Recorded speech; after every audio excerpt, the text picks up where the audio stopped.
मेरा ख्याल है कि शहबाज शरीफ साहब की हुकूमत जो है उसको पाकिस्तानी कौम के साथ सच बोलना चाहिए।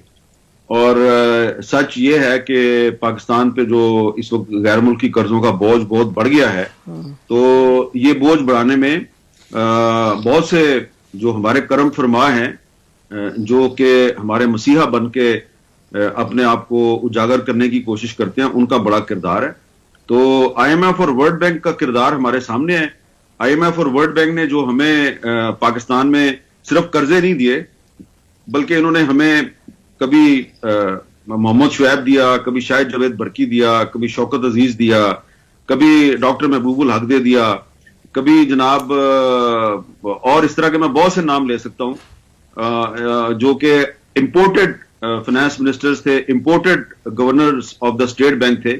तो ये जो इंपोर्टेड लोग हैं ये 50s 60s से चले आ रहे हैं और हमारी बर्बादी का बायस बन रहे हैं।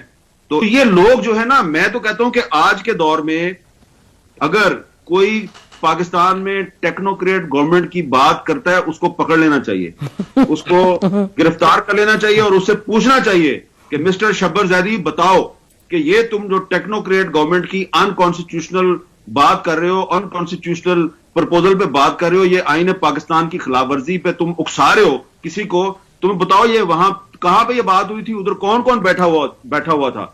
और जिन जिन लोगों ने शब्बर जैदी साहब से ये बात किया है, उन लोगों को भी शामिल तफ्तीश करें, सबको ट्राई करें। Enough is enough. ये क्या मसला है कि आपके पास एक वाहिद कंसेंसस डॉक्यूमेंट 1973 का कॉन्स्टिट्यूशन है, और कोई बंदा जो है जो कि FBR के चेयरमैन के तौर पे कामयाबी से नहीं चल सका, वो हमें मशवरे दे रहा है कि जनाब मैं टेक्नोक्रेट गवर्नमेंट जो है ना वो उसका हिस्सा बनने वाला हूं, और टेक्नोक्रेट गवर्नमेंट नहीं आएगी तो पाकिस्तान नहीं चलेगा। और भाई तुम्हारे अयूब खान के जमाने से इंपोर्ट करते रहे हैं टेक्नोक्रेट्स को, कभी वजीर खजाना इंपोर्ट किया, कभी स्टेट बैंक का गवर्नर इंपोर्ट किया, कुछ भी नहीं कर सके। आपने पाकिस्तान को बर्बाद किया है कि आप इनसे जो लेते हैं ना $1 अरब का कर्जा, तो वापस आप इनको कम से कम 2 से 2.5 अरब वापस करते हैं, और ये बाकी जो है ना उस पर पाकिस्तान की जो गरीब कौम है, ये $1 अरब के इवेज इनको कम से कम $1.5 अरब का जो है सूद वो भी इनको अदा करती है। और जब फिर हमसे वो सूद अदा नहीं होता, फिर हमें ये और शरायत में फंसा लेते हैं। तो ये जो है ना, ये एक पुराने जमाने के जो साहूकार होते थे ना, जो गरीबों को लूटते थे, तो ये जो आलमी मालियाती इदारे हैं, ये लूट मार का एक इंटरनेशनल नेटवर्क है। अगर आपने पाकिस्तान को उसमें फंसाए रखना है तो फंसा ले, अगर सख्त फैसला ही करना है, अगर आपने सख्त फैसला ही करना है, पाकिस्तानी कौम से कुर्बानी ही लेनी है, तो कुर्बानी फिर आप ये ले लें कि खुदा के लिए वर्ल्ड बैंक और IMF के कर्जों के शिकंजे से पाकिस्तानी कौम को निकाल लें, तो मैं भी बड़ी खुशी से कुर्बानी देने के लिए तैयार हूं। लेकिन अगर आपने कुर्बानी यह देनी है कि दोबारा हमें आपने इनके शिकंजे में फंसाना है, तो ऐसी कुर्बानी का क्या फायदा। आप कुर्बानी वो लें जिससे कि आपकी कौम जो है वो मुआशी तौर पर आजाद हो जाए, खुद मुख्तार हो जाए। लेकिन अगर आपने कुर्बानी लेके भी हमें IMF और वर्ल्ड बैंक के कर्जों में फंसाना है, तो फिर लानत है ऐसी। देखिए, पाकिस्तान तहरीक इंसाफ जो है उससे आप बाकी इश्यूज पे इख्तिलाफ कर सकते हैं, लेकिन ये बात तो उनकी बिल्कुल ठीक है कि टेक्नोक्रेट्स की गवर्नमेंट नहीं आनी चाहिए। मुस्लिम लीग नून की जो लीडरशिप है, उनमें से बहुत से लोगों से मैंने बात की है, वो भी इसके हक में नहीं है।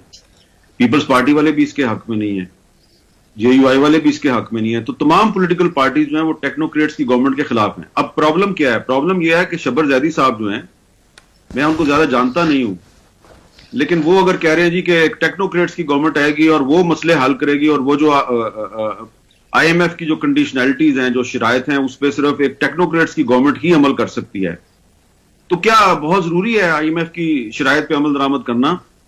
इतना जरूरी है? ये इतना जरूरी तो नहीं है। अगर शब्बर जैदी साहब को टेक्नोक्रेट्स इतना ही पसंद है, तो एक टेक्नोक्रेट कराची में बैठी हुई है, बहुत वेल नोन इकोनॉमिस्ट हैं, डॉक्टर शाहिदा वजारत। उन्होंने IMF की पॉलिसीज के बारे में एक किताब लिखी है। शब्बर जैदी साहब को चाहिए वो किताब पढ़ें, शाहिदा वजारत साहिबा की। उन्होंने उसमें जो है ना मुतबादल पेश किया है कि IMF की शरायत पर अमल दरामद ना करके भी पाकिस्तान की इकोनॉमी जो है वो सर्वाइव कर सकती है। क्या वजह है कि पाकिस्तान में हमेशा जब भी टेक्नोक्रेट्स गवर्नमेंट या टेक्नोक्रेट्स की बात होती है, तो वही टेक्नोक्रेट्स लाए जाते हैं जिन्होंने या तो IMF में सर्व किया होता है, या उन्होंने वर्ल्ड बैंक में सर्व किया होता है, या इसी तरह के जो इंटरनेशनल मॉनेटरी ऑर्गेनाइजेशन हैं उसमें उन्होंने किया होता है काम। मैं कहां से शुरू करूं? मैं अयूब खान के जमाने में जो एक वो फाइनेंस मिनिस्टर लाए थे मोहम्मद शुएब साहब, वहां से शुरू करूं, या मैं मोइन कुरैशी साहब से शुरू करूं, या मैं ये शायद जवेद बरकी साहब आए थे मुशर्रफ साहब के जमाने में वर्ल्ड बैंक से, उनसे शुरू करूं, कहां से शुरू करूं? और ये स्टेट बैंक के सारे गवर्नर ये कौन होते हैं? ये भी सारे वर्ल्ड बैंक और आईएमएफ से क्यों आते हैं? ख्वा इमरान खान के दौर में रजा बाकर हो या उससे पीछे मोहम्मद यकूब साहब हो, तो उससे पीछे बेनजीर भुट्टो के दौर में वीए जाफरी साहब थे, उन्होंने भी काम किया हुआ था।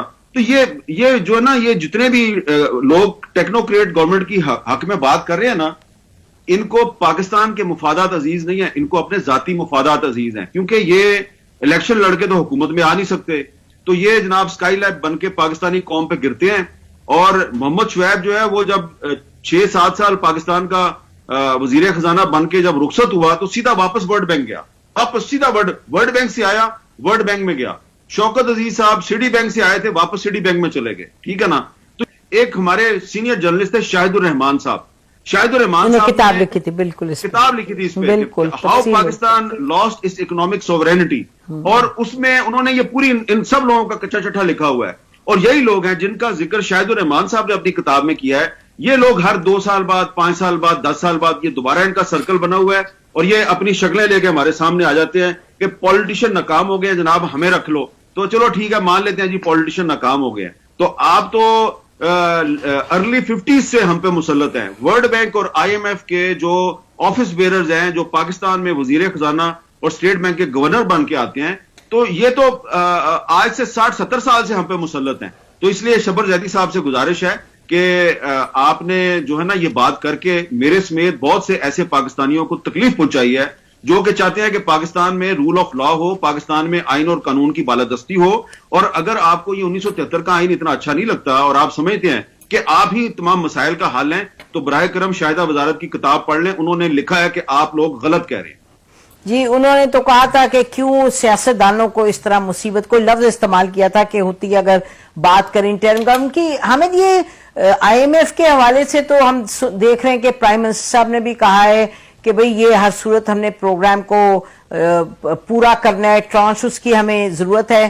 तो ये जो कह रहे थे शहबाज साहब और जो टेक्नोक्रेट गवर्नमेंट का सपोर्ट करते हैं, वो कहते हैं जी सख्त फैसले ये नहीं गवर्नमेंट करेगी इक्तिसादी तौर पे। हमें लग रहा है कि करने वाली है, हमें लगता है ये तैयार है जो सख्त फैसले, कीमतें बढ़ानी, ये वो, क्योंकि पैसे तो इनको चाहिए आईएमएफ से, क्योंकि चाइना ने भी कहा है कि जब आईएमएफ देगा फिर हम देंगे, रोल ओवर करेंगे, सऊदी अरेबिया ने भी। तो आपको ये नहीं दिखाई दे रहा कि शहबाज शरीफ साहब की हुकूमत तैयार हो रही है, जो और सख्त फैसले करने की जरूरत है? नेशनल सिक्योरिटी कमेटी की मीटिंग इन्होंने फिर कल भी रख दी है, यानी कि 2 तारीख को फिर से मिल रहे हैं और इक्तिसादी सूरत हाल पर सुना है फैसले लेंगे। आप बताइए।